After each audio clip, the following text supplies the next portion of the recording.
2022년 3월 7일 한국뉴스입니다. 코로나 신규 확진자가 지난 6일 0시 기준 24만 3,628명을 기록한 가운데 지난 일주일간 누적 사망자는 1,013명을 기록했다. 오미크론 변이로 인한 사망자가 급증하며 고위험군 관리에 집중해야 한다는 지적이 나온다.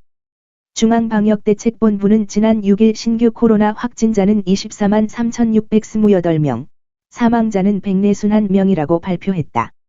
3월 1일을 기점으로 확진자 수는 20만 명 안팎을 기록하고 있으며 위중증 환자도 885명을 기록하며 우상향 곡선을 그리고 있다. 누적 확진자는 445만 6,244명을 기록했다. 경기도 평택에 거주하는 자영업자 A씨는 최근 코로나 의심 증상으로 아내와 함께 자가진단키트 검사를 진행했고, 결과는 모두 양성이 나왔다. 인근 병의원과 보건소를 찾았지만 줄이 너무 길어 PCR 검사를 포기했다. 귀갓길에는 마트에 들려서 생필품을 사기도 했다. 현재까지도 PCR 검사는 생각하지 않고 있다. 뚜렷한 증상이 없는 데다가 PCR 검사 양성 시 일주일간 격리에 대한 부담과 당장 생계에 차질을 빚을 수 있어서다. 자가진단키트 양성 판정에도 PCR 검사를 기피하는 확진자들이 늘고 있다. 주로 자영업자, 일용직 근로자, 가정주부 등 직장에 다니지 않는 사람들로 격리에 대한 심리적 부담 및 생업 유지 등이 이유로 꼽힌다. 정부가 방역의료 체계를 중환자 중심으로 개편한 영향도 작지 않다는 지적이 나온다. 추적관리와 역학조사, 방역 패스가 모두 중단된 만큼 부담스러운 일주일 동안 격리를 피하기 위해 자가진단키트 양성 판정에도 PCR 검사를 하지 않고 일상생활을 지속할 수 있기 때문이다.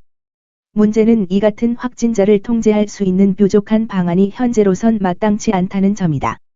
감염 전파력이 높은 오미크론 확진자들이 대면 접촉 등 일상생활을 이어갈 경우 확진자 폭 증세는 더 가팔라질 것이란 우려가 높다.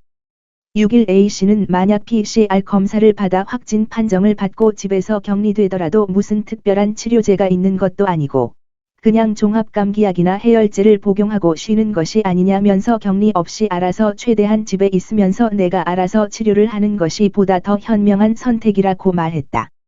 지난 4일에는 한 온라인 커뮤니티 사이트의 한 배달원이 코로나 자가진단키트 양성 반응에도 불구하고 추가 검사 없이 계속해서 배달 일을 했다고 주장하는 등 유사 사례들이 이어지고 있다. 영국 베팅 업체가 이재명 더불어민주당 대선 후보와 윤석열 국민의힘 대선 후보의 승리 확률을 각각 33.33%, 76.34%로 예상했다. 영국 베팅 업체 스마켓은 6일 오전 9시까지 제20대 한국 대선 승자 베팅에서 다음과 같은 수치가 집계됐다고 전했다. 이는 지난 1월 이재명 후보가 74.63%로 윤석열 후보의 34.01%보다 40%포인트 이상 높게 책정된 결과가 역전된 것이다. 미국 경제 전문 매체 비즈니스 인사이더는 스마켓의 베팅 결과가 현실화된 경우가 있다. 2016년 11월 미국 대선에서 도널드 트럼프 대통령의 당선이 예상하지 못한 결과였는데, 스마켓의 도박사들이 트럼프에 베팅하는 규모가 막판에 갑자기 늘었다고 지목했다. 같은 해 6월 영국의 브렉시트 유럽연합 탈퇴에서도 비슷한 흐름이 보였다. 최근 북한에 잇따른 미사일 발사와 관련해 윤석열 국민의힘 대선 후보가 북한 김정은을 향해 독서를 쏟아냈다. 6일 진행된 경기도 의정부시 유세에서 윤 후보는 북한에서 미사일을 9번 쏘는데도 문재인 정부는 도발이란 말을 한 번도 못하고 있다며 국민들이 불안하면 현 정권을 지지할 것이라는 계산으로 김정은이 저렇게 미사일을 쏘는 것이라고 지적했다. 이어 제게 정부를 맡겨주시면 저런 버르장머리 없는 놈의 정신이 확 들게 하겠다고 목소리를 높였다. 또 윤 후보는 지난 5일 경기도 광주시 경안시장 앞에서 열린 유세에서 이재명 더불어민주당 대선 후보에게 날을 세우며 그의 안보관을 비판했다. 같은 날 합동참모본부는 북한이 탄도미사일로 추정되는 발사체를 동해상으로 발사했다고 밝혔는데, 당시 이재명 후보는 페이스북에 한반도에서 긴장을 조성하는 행위에 대해 엄중하게 규탄한다며 긴장 조성 행위는 결코 용납하지 않겠다고 쓴 바 있다. 윤 후보는 이재명 후보가 도발이란 말을 쓰지 않는다고 꼬집으며 김여정이 남측이 도발이라는 말을 쓰는 것 싫어한다고 한다며 국제사회에서 위협적 도발, 핵 탑재 가능한 미사일 실험이라고 난리를 치는데 이상한 사람들 아닌가라고 따졌다. 그러면서 국민 세금을 받아서 국민의 생명과 안전을 지켜야 하는 것이 정부의 첫째 목적인데, 무도한 자들이 미사일을 쏴대는데 왜 도발이란 말도 못하는가? 도발이라고 말을 못하면 왜 규탄하는가 라고 강경한 입장을 보였다. 부정선거 논란에 관하여 중앙선거관리위원회는 6일 코로나 확진자와 격리자 사전투표 부실 관리 논란과 관련해 혼란과 불편을 드려 거듭 죄송하다고 밝혔다. 선거관리위원회는 이날 밤 배포한 알림 자료에서 안정적인 선거 관리에 대한 국민의 믿음과 기대에 미치지 못한 것에 책임을 통감한다며 이같이 밝혔다. 선거관리위원회는 이번에 제기된 각종 문제점이 선거일에는 재발하지 않도록 보다 세밀하게 준비하겠다며 확진 선거인이 기표한 투표용지를 직접 투표함에 투입하는 방법 등을 포함한 특단의 대책을 마련해 7일 전체 위원회의에서 확정한 후 발표하겠다고 밝혔다. 선거관리위원회는 이날 오전 사과문을 발표한 데 이어 하루에 2차례 사과의 뜻을 밝혔다. 여야가 한 목소리로 질타하는 등 후폭풍이 거세자 거듭 고개를 숙인 것으로 풀이된다. 앞서 코로나 확진자와 격리자의 사전투표 과정에서 빚어진 혼란이 헌법상 가치를 훼손했다는 논란으로까지 확산했다. 선거관리위원회는 5일 방역을 위해 확진자들이 별도의 임시 기표소에서 투표하도록 하고, 이를 선거 사무원들이 받아서 투표함으로 옮기는 방식으로 사전투표를 진행했는데 유권자가 직접 투표용지를 투표함에 넣지 못하게 해 직접 투표 원칙을 훼손했다는 비판이 나왔다. 서울 은평구 신사 1동 주민센터 투표소에선 더불어민주당 이재명 후보의 기표된 투표용지를 배부했다가 항의를 받았고, 소셜미디어에는 기표가 된 투표용지가 밀봉되지 않은 채 플라스틱 바구니나 우체국 종이박스 등에 담겨 있는 사진이 확산했다. 대한변호사협회는 이날 성명을 통해 직접 투표와 비밀 투표라는 민주주의 선거의 근본 원칙을 무시한 이번 사태가 주권자의 참정권을 크게 훼손하고 불신을 불러일으킬 수 있다는 점에서 깊은 우려를 표명한다고 비판하기도 했다. 중앙선거관리위원회는 7일 오전 긴급대책회의를 열어 사전투표 때 발생한 코로나 확진자 격리자의 투표관리 부실에 대한 대책을 마련한다. 선거관리위원회는 이날 오전 10시 경기 과천청사에서 좌파 성형의 노정희 선관위원장을 주재로 비공개 대책회의를 연다. 국회 행정안전위 소속 여야 의원들은 전날 국회에서 선거관리위원회 사무차장 등을 대상으로 긴급 현안보고 회의를 소집해 사전투표 관리 부실 문제를 질타했다. 또 확진자와 격리자가 직접 투표함에 투표용지를 넣을 수 있게 하는 방안을 주문했다.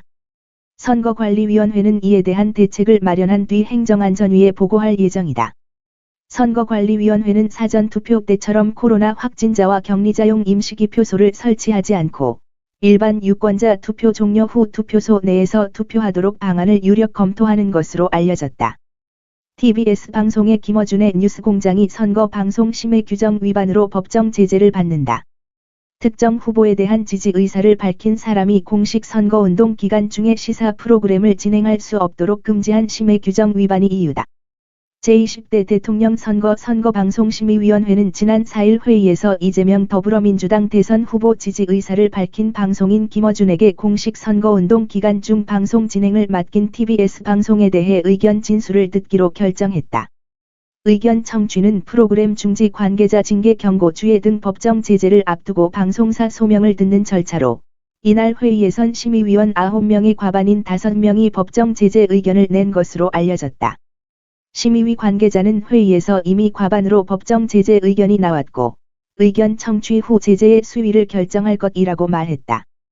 법정 제재는 방송사 제허가 및 재승인 심사 과정에서 감점 요인으로 작용하는 중징계에 해당한다.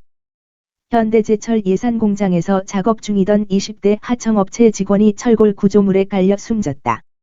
이 회사 당진제철소에서 근로자 사망 사고가 발생한 지 사흘 만에 또 다시 참극이 빚어진 것이다.